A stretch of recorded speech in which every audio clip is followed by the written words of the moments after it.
Hi everyone.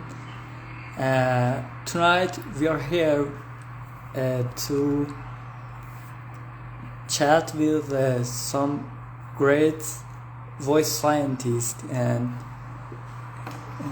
vocalist, co-developer of phorte technique, Dr. Zigler. He's about physiologic voice therapy, especially phorte. And I think it's right now, and we're going to start our conversation. Hello, Dr. Zigler. How are you? I'm doing well. It's nice to meet you officially here online with Instagram. So I'm so excited and thrilled about this meeting tonight. I hope this will be so great for our colleagues and our voice lovers who followed me and on Instagram. I'm going to ask you at the first about you. What was your journey in voice scientist, being voice scientist, and voice therapy? And I know you are a vocalist too. I'd be happy to hear from you. Sure. Well, thank you for the honor to join you and celebrate World Voice Day today. Everyone around the world is rejoicing about the gift of voice, and I'm very honored to be joining you here today to talk a little bit about what this gift of voice is.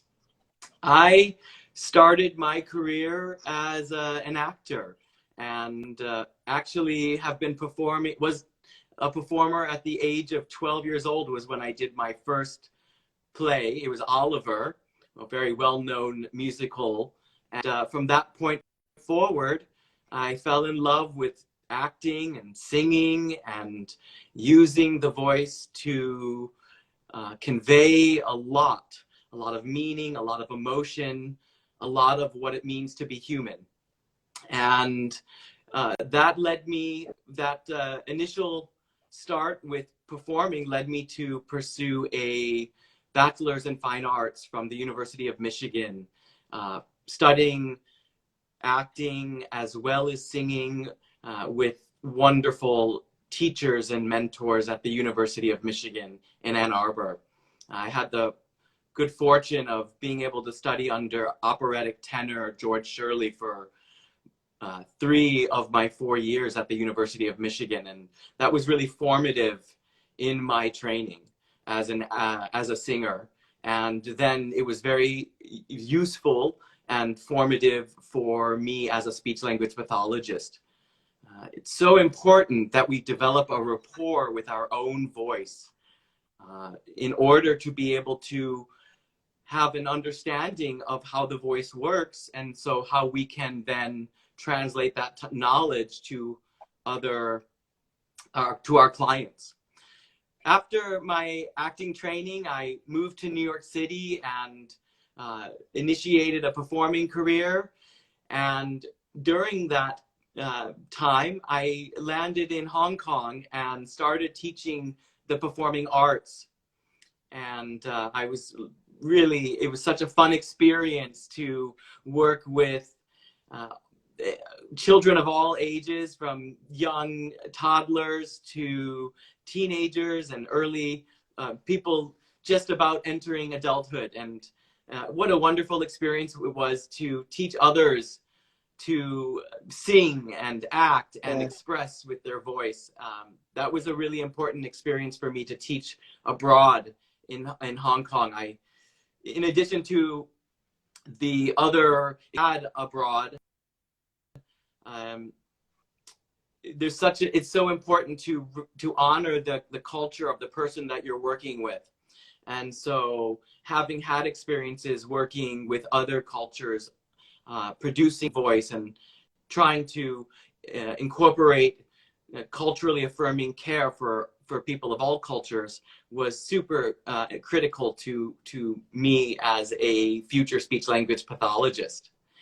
And then from working in Hong Kong, I encountered one child who had a persistently hoarse voice, and his voice would not respond to any type of singing training, whereas all the other kids in the class were growing in their singing technique and being able to use their voice however they wanted. And this one kid was didn't have as much capability. It was rough, it was low pitch, it was breathy, there wasn't much pitch range, and dynamics were also truncated. So his situation motivated me to want to learn more. I have always been an inquisitive person, and so I pursued my master's degree in speech language pathology. I returned to the United States, to Chicago, and attended Northwestern University, where I was lucky to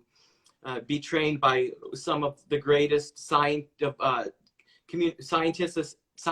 and speech language pathologists in our field. So I studied under Dr. Jerry Logeman, Dr. Kim Fisher. There were so many influential people, Dr. Paula McGuire. All of these people really helped me understand this mechanism, which we often separate voice from speech, but I like to think of all of those as part of speech. The larynx is just another articulator, and it's just valving the airflow, just like the articulators are valving airflow and breaking it up so that we hear it as a specific sound, a specific auditory and acoustic target. So, you know, Dr. McGuire was really instrumental in helping me understand things like motor equivalence and saturation in the system, and that applies equally to voice production. There's so many ways that we can produce a sound, and some of our patients do it well and they don't run into any trouble, and other patients, a combination of factors, how they're using their voice, the environment they're in, the culture, socio-cultural expectations around its use. You get into a situation where there's these factors that converge, and unfortunately then the tissue can succumb to some of those forces and change. So Northwestern was really pivotal in helping me understand our system and how it works. And then I went on to a PhD with Dr. Kitty Bertolini, who was at the University of Pittsburgh at the time and now is at University of Delaware. And Kitty is, you know, a giant in the field, and really helped us, along with others like Dr. Stempel and Dr. Hapner and a lot of other wonderful clinicians throughout the world. In fact, she helped us understand how to do physiologically based and voice therapy, so that we're not just treating the symptoms of the voice problem, but actually treating the etiology of the voice problem as much as we can. But she was also really instrumental in helping me understand that we don't, when we are working with patients, it's not so much the techniques that we offer, it's more about helping them now acquiring and then generalizing those techniques. And that's where some of the challenges come in. How do we get people to want to change a behavior? And then how do we get that behavior to carry over to all of the situations that they need it for? And so that really brings up the, how are you going to train somebody? And what about adherence and concordance to our recommendations? And how do you get people on board? How do you come up with come up with goals together so that people are motivated and committed to them on their own.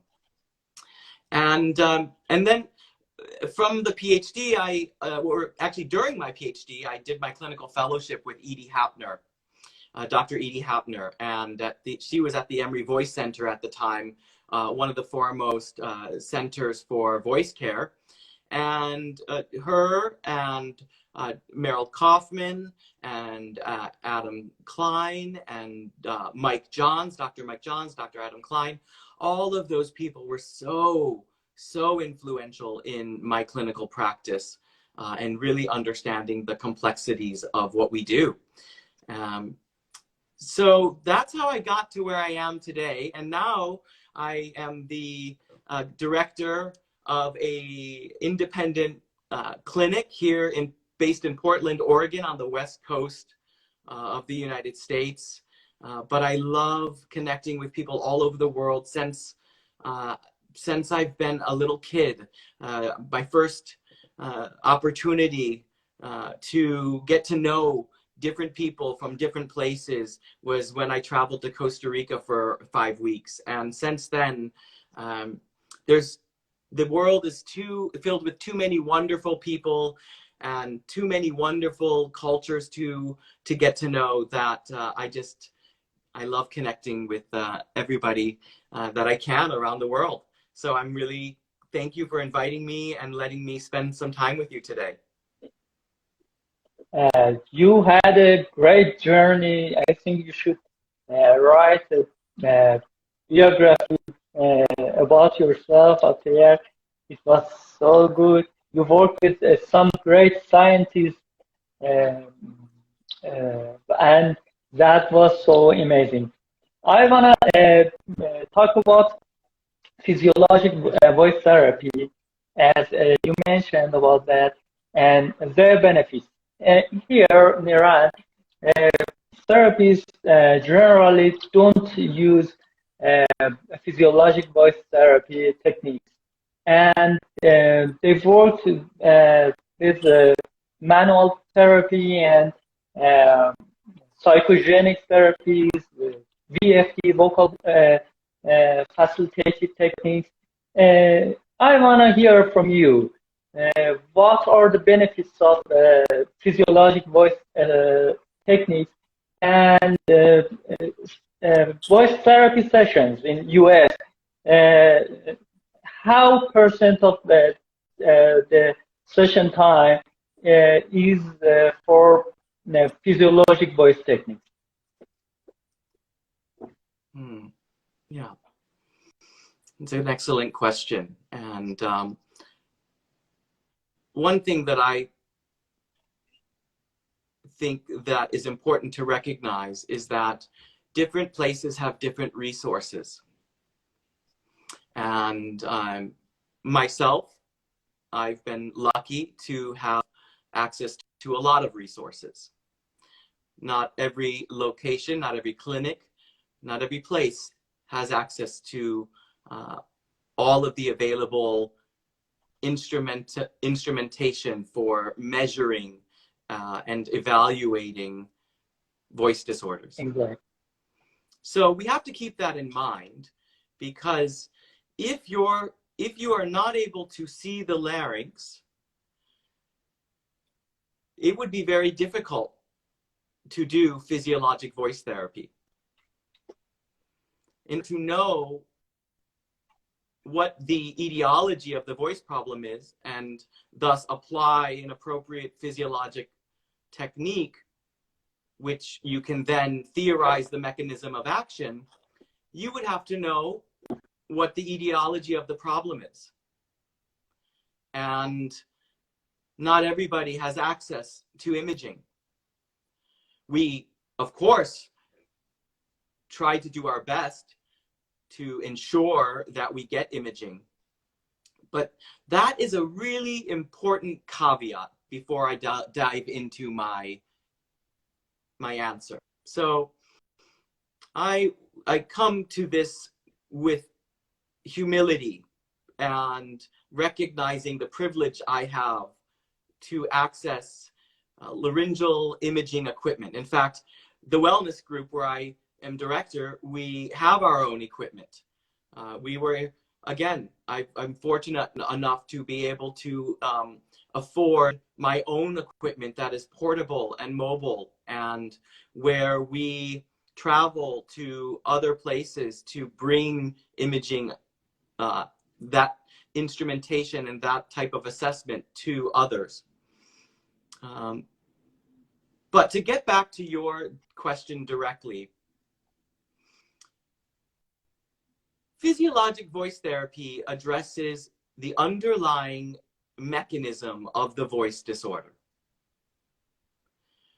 Well, then we have to ask ourselves, well, what's the mechanism of certain voice disorders? Well, we're still learning the answers to that question, aren't we? There's still a lot to learn. I'm engaged in research. Others are engaged in research to better understand what causes certain voice disorders. For instance, there's a lot of research being done on spasmodic dysphonia, or now being called laryngeal dystonia. And there's a lot of research being done in presbyphonia, or age-related voice changes. We have a ton, although there's still a lot of research to be done, and it's ongoing, on phonotrauma and the development of phonotraumatic lesions. And all those voice disorders that I just described, they all have different etiologies and different underlying mechanisms leading to the changes. So what voice therapy does when it's physiologic is it's targeting the mechanisms that lead to the voice problem. I sort of think about it like a toolbox. In your toolbox, you'll have a hammer, you'll have a screwdriver, you'll have a wrench, you'll have a saw. You'll have different tools that because different types of problems that require tools need different tools. You can't apply a hammer to everything. And so you must go to your toolbox very specifically. So when I am looking and when I am assessing a patient for a voice problem and I'm looking at their larynx, I'm considering, how did that issue get there? What was the cause of that issue? So for phonotraumatic lesions, we know that biomechanical forces that increase the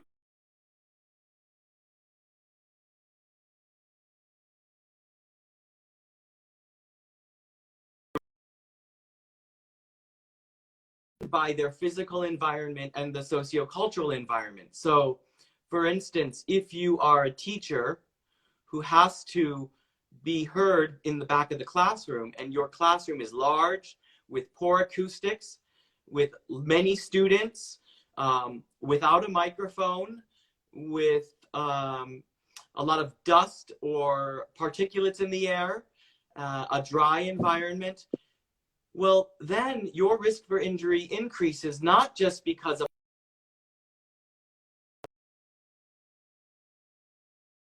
and sociocultural environmental factors. So it's this interplay of factors that's going to lead to the problem, and you have to address those factors. So for phonotraumatic lesions, we want to decrease impact stress. We want to decrease biomechanical forces that cause the vocal folds to be wounded, to have tissue changes. And those changes are specifically subepithelial, mucosal changes, right? Some in the basement membrane zone, like nodules. Some are, at other, there's cysts can form in the ligamentous area. So we have a range of tissue that is affected, but the underlying cause is biomechanical forces. And so then you want to decrease biomechanical forces. And so you do things like decreasing impact stress by decreasing the factors that increase impact stress. Now, not all of the factors that increase impact stress are equal.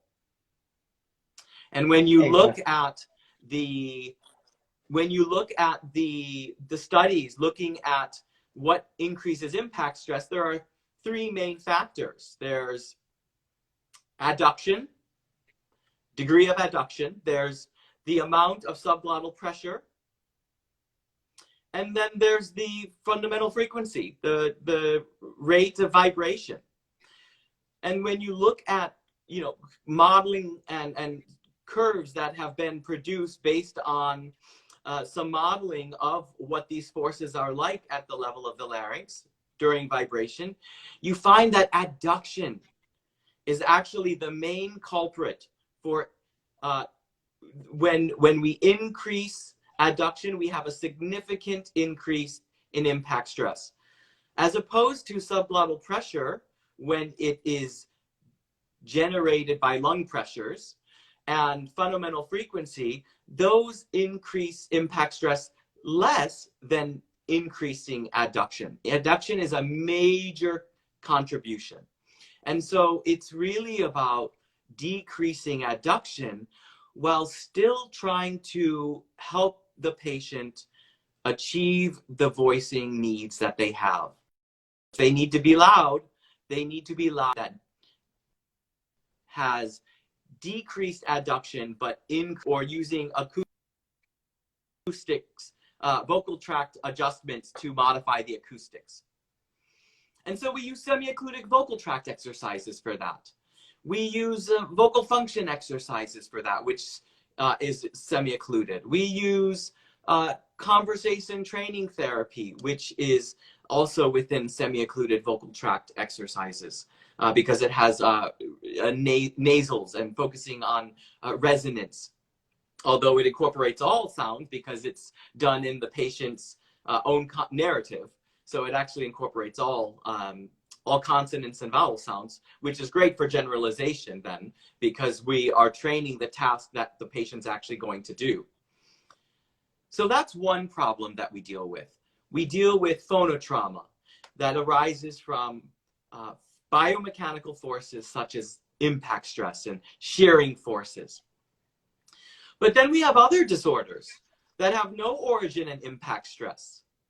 For instance, we have Parkinson's disease and hypokinetic dysarthria and hypophonia. Well, we wouldn't need to address the problem thinking about it from the standpoint of phonotrauma because there hasn't been tissue changes, there's been neurologic changes. And what do those neurologic changes do to voice production? Well, we know that the area that's affected of the brain has to do with initiation of movement, scaling of movement, and so we would need to address those aspects of voice production. And so what do? We increase what people are doing with their vocal mechanism, and we have them do bigger vocal gestures, right? In things like Lee Silverman voice treatment or speak out. And so that addresses the, at least to some extent, it addresses the etiology of the problem, that there's a neurologic cause to the problem that has to do with initiation and scaling of movement, including the voice.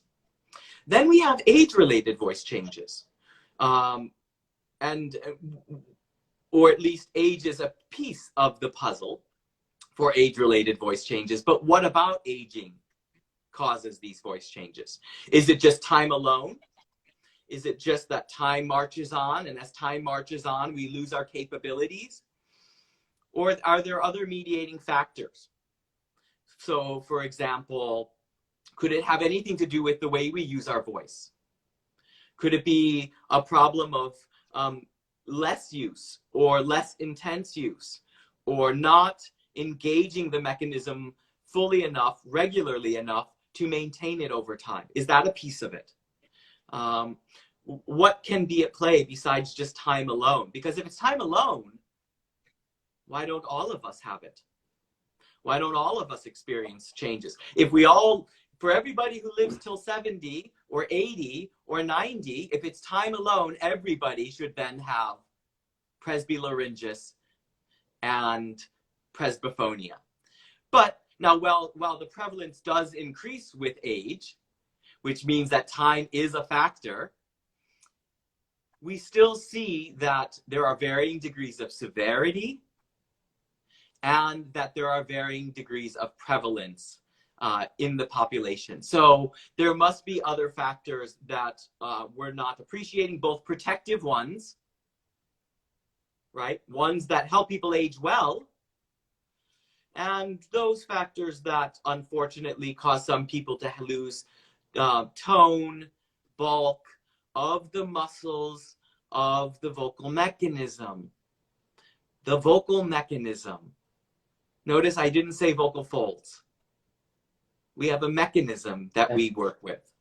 And it is sometimes affected at the level of the larynx, and sometimes it's affected in other areas due to aging and other factors that we possibly don't fully understand.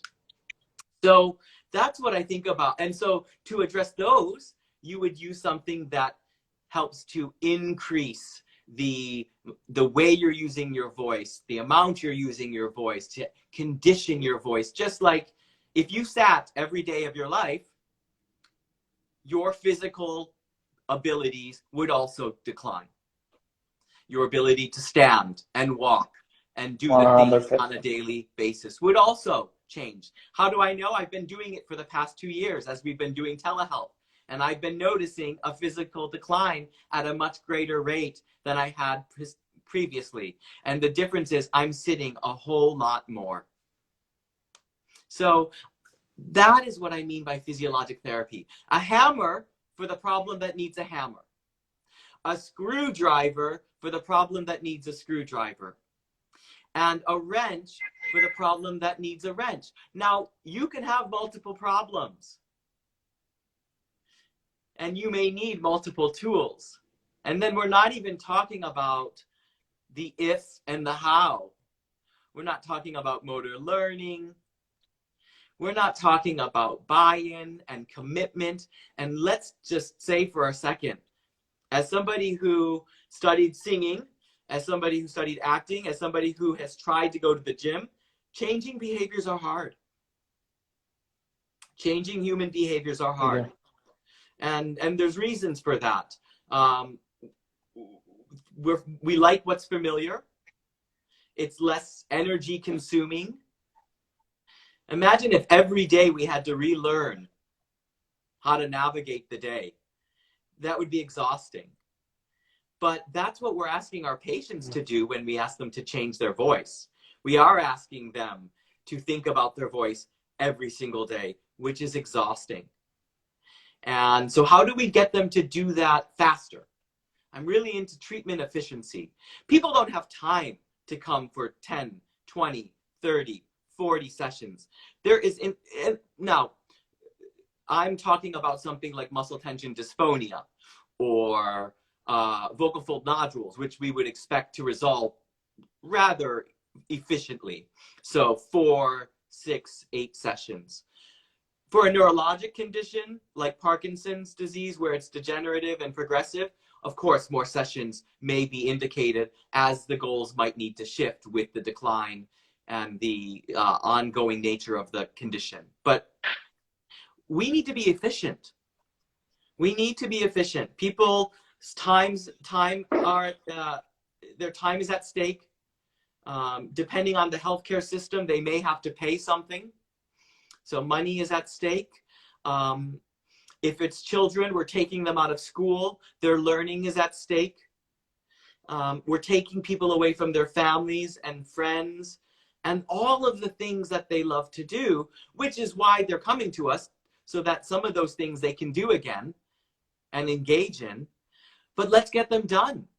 Let's get them moving on to those things. And so the tools that we use to do that are just as varied as the tools that we use for the specific mechanism of the voice disorder, the specific origin of the voice disorder.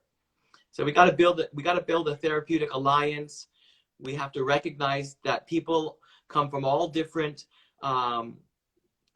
experiences, backgrounds, even within one country, there's variation in cultures. In the United States, we have a lot of variation, but even in countries that are not as heterogeneous in terms of representation from many diverse cultures from around the globe, there's a lot of subcultures within one culture. And so recognizing that those subcultures may influence people and their decisions about how they use their voice. It's so important that we consider all of that. It's that whole package that then helps people move forward with their voice disorder. Some of my questions are answered. That was really great. Physiologic voice techniques, I think, would be necessary for every session, and we need to learn about those. Of course, we do like to know about those, but we don't know how to learn. And I want to delve into phorte technique and talk about this technique and how we can learn about this technique specifically, and other techniques like VFE, CTT. We want to know about those and how we can learn about those. And I have another question about your courses. Is that online, and can we participate in your courses online, or we should participate in person? Yeah, that's a good question. You have access is a really important piece to making sure that we have confident and competent clinicians, right? If you can't access training and mentorship in these approaches, how are you going to best support your clients with physiologic voice therapy? And so access, we need to really consider access and how to make these approaches accessible to everyone, because in the case of phorte, in the case of CTT, in the case of vocal function exercises, LSVT, these are all evidence-based approaches with support from clinical trial work. In the case of phorte, we have randomized control trial data to support the approach. It's level 1 evidence that really strongly supports its use in presbyophonia. And so myself and Dr. Hapner, who is the co-developer of phorte, we recognize how important it is to get phorte into the hands of clinicians worldwide so that patients worldwide can benefit from this approach. And because this approach is supported by level 1 evidence, we want clinicians to know about it and to be using it. We know it works. And it works because it's based on the mechanisms of action that we think underlie presbyophonia, or an age-related voice change, an old-sounding voice that happens in our older adults. So, but we also know that mentorship, in order for it to be effective, we need to really make sure that we convey knowledge, the important knowledge and skills, and cultivate the implementation of the approach. And that is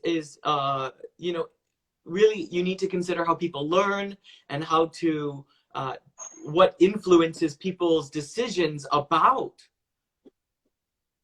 the way they implement voice therapy. So for phorte, we have developed a workshop that is based in implementation science, and we initially had them in person, and with the change over 2 years ago to doing more online training with the pandemic limiting us, we have been doing live online workshops. And this year we are doing those in we're doing those so that people in different time zones can access the training. So we have one course coming up in May, and that training is going to happen in the morning, West Coast, so that people in Eastern Europe, in the Middle East, they can attend, because it will be evening. So it will be after work. And you'll be able to come from 5 to 9 p.m., depending on where you are. You know, we're hoping that it's in the evening, late afternoon, early evening. So that's accessible to maybe some of your audience today that are listening, the May course. And that again will be live. So Edie, Dr. Hapner, and I will be facilitating that in the moment, synchronously. And there will be breakout rooms where you practice the technique, and we circulate through the breakout rooms to help guide you. And we think that's a really important piece for effective training of the approach. We want to be able to give you personal feedback. So, and answer any questions that you may have. And so we do that. We integrate that into our workshop training. And then we are going to we're going to be launching asynchronous learning in the fall. And that will be where you can access the workshop modules on your own time. So it will give you flexibility as to when you want to access the training. And so that will be the next piece that we will be implementing later this year. So those, and then, you know, we hope as we return to more in-person interactions, we hope to also offer in-person workshops as well. Those are fun to do. We love engaging with speech language pathologists all over. And so, and it's a different, there are things that you can do in person that you can't do online. Both have advantages. Yes, exactly. But we have some issues like distance and some other issues we can't at least all of us, we can come and get participated in person. Okay, we want to know about phorte, more about phorte, about your journey. How was your primary idea, and does phorte works for presbyophonia only, or there are some research that works on other patients like neurologic voice disorders, or I don't know, paralysis, some other disorders. Mm-hmm. Phorte actually is very special to me because it came from actually my doctoral work with Dr. Vertellini, and I was so lucky that at the same time that I was doing my doctoral work, I was also doing a clinical fellowship with Dr. Hapner at Emory Voice Center. And as part of the doctoral program, we engaged in a pre-dissertation project. And so since I was at the Emory Voice Center, it made sense to do something that would be relevant to my experience in learning how to practice as a clinician. And so phorte really came out of this need to solve and to come up with an answer or another option, a complementary option to, you know, when I was doing my clinical fellowship, this was in 2009, 2010, we had very limited options for dealing with presbyophonia. Just VFE, is that correct? Correct. VFE continues to have the most clinical, have the most research, the most research studies, but there was also one paper on LSVT at that time. It was some cases that were presented where LSVT was used as the approach to treatment. And Dr. Hapner had already been considering a more exuberant approach to voice therapy, where we ramp up what we're doing with our vocal mechanism, similar to what a singer might do. So singers are using their mechanism much more fully than most people do when they speak on an everyday basis. Singers use more pitch range.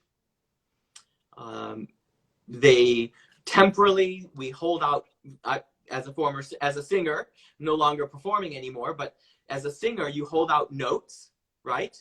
So Exactly.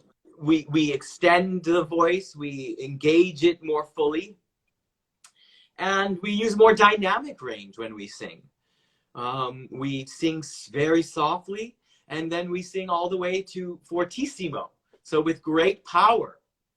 Especially if you are an opera singer who is not being mic'd, and you need to have your voice carried to the back of a large opera house without a microphone. You have to have exquisite technique and power behind your voice, but in a way that spares your larynx.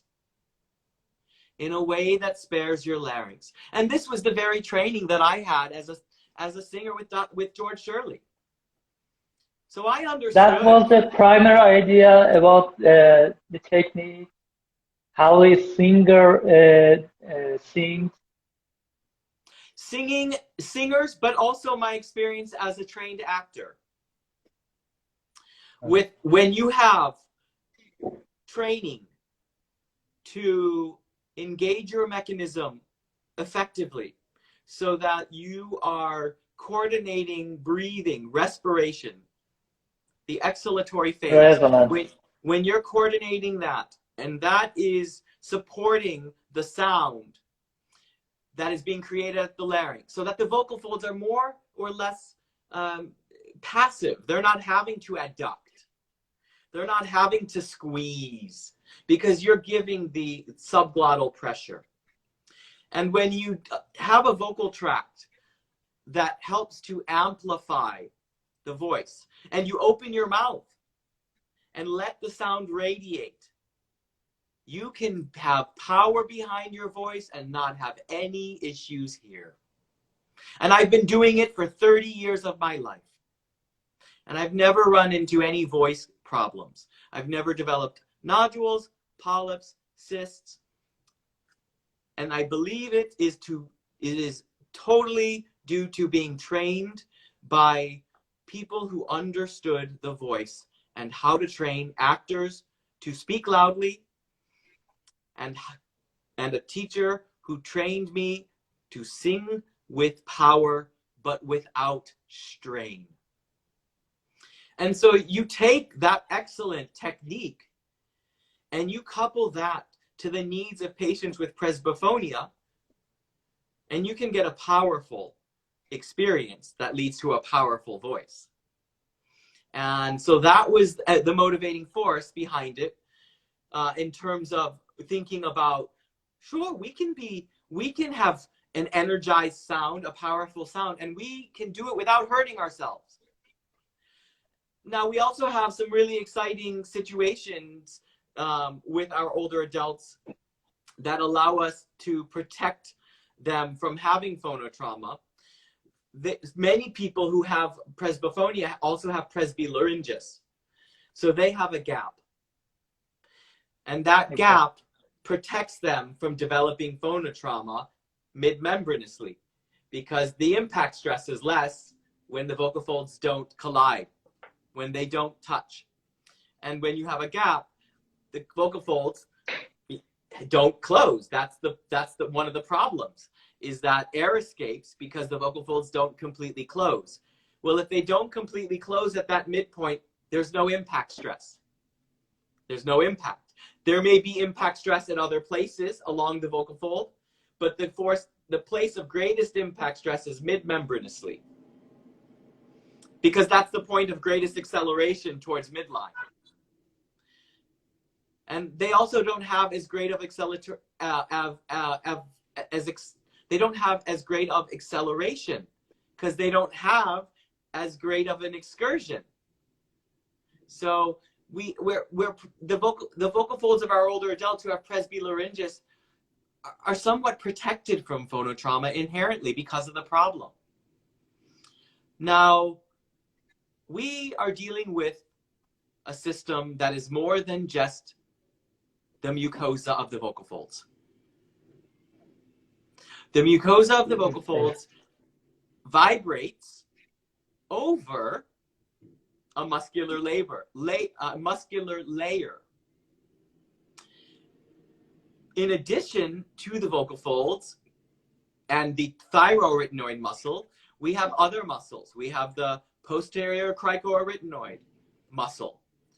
We have the other intrinsic laryngeal muscles. We have the cricothyroid muscle. We think it's important to exercise the cricothyroid muscle, to condition the cricothyroid muscle. Why? Because it influences resting tone of the vocal folds. And what do we know is an issue in presbylaryngitis? Vocal folds that are floppier, that don't have as good of tone. Could that possibly be a problem with cricothyroid tone and activation? Maybe we also need to consider more than just training the thyroarytenoid muscle, and we need to focus on the cricothyroid muscle as a way to help the vocal folds vibrate better, not just helping with pitch change.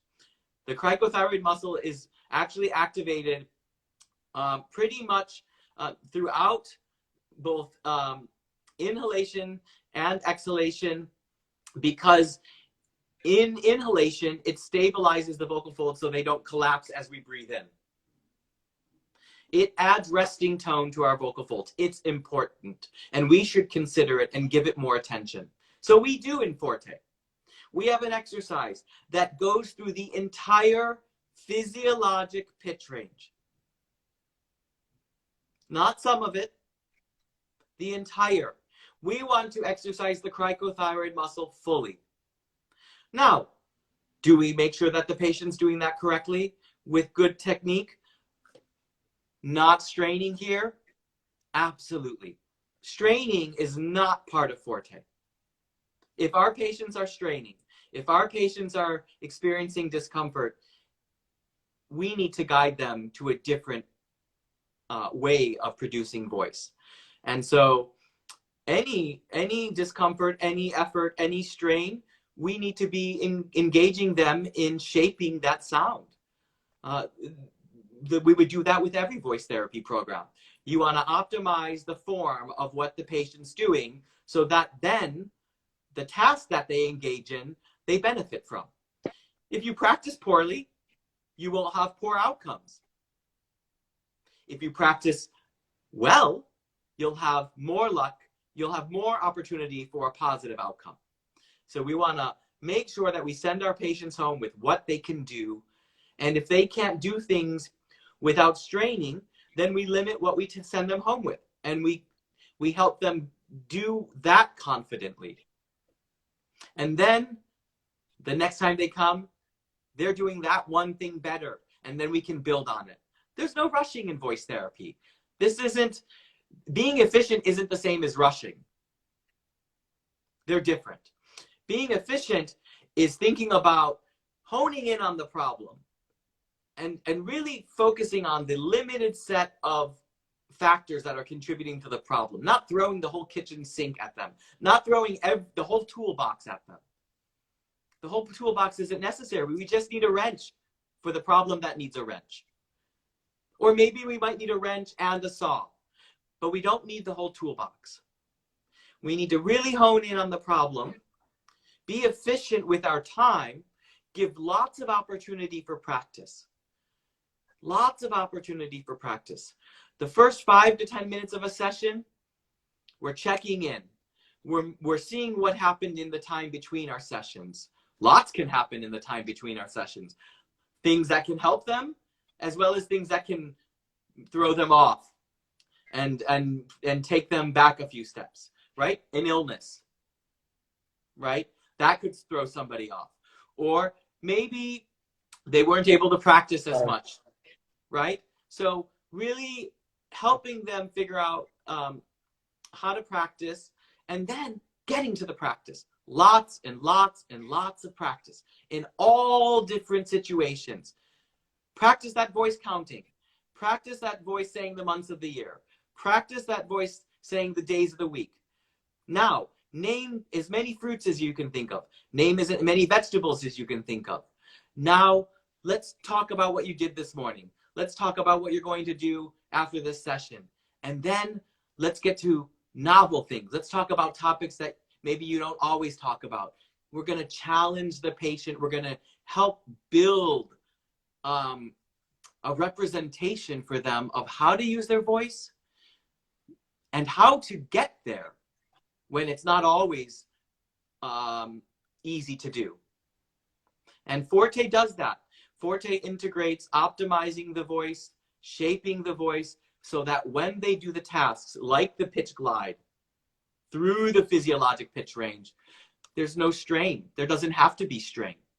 And then it goes through several other exercises, functional phrases, and then a conversational task. You've got to get conversation in there. Not reading. Reading isn't the same as conversation. Reading, you don't have to think as much. Conversation, you have to think about what you're going to say, and then you also have to think about how you're going to say it. That's hard. That's hard. And we want it to be a little bit hard because we want people to learn. In order for people to learn, they have to fail, or in other words, they have to do things not as optimally as possible so that they can reflect, be aware, and then do something different. So in Phorte, we go through these tasks and we help them do it so that it can be done at home effectively, and then over time they benefit from the approach. Actually, hardest part I think is the transfer to a real situation. In other techniques, we have same problems too. Even in RVT, VFE, we have the same issue with our patients. Considering your explanation, I came to conclusion that Phorte can expand their effectiveness to other fields, other patients. But is there any research for this? And have you think about this? For example, working Phorte with neurologic voice patients? Yeah. Excellent set of questions there.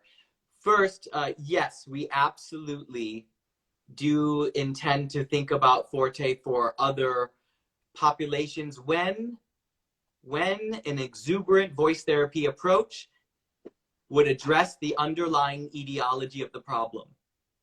So we have to think very specifically, why would an exuberant approach like Phorte be beneficial to that voice problem?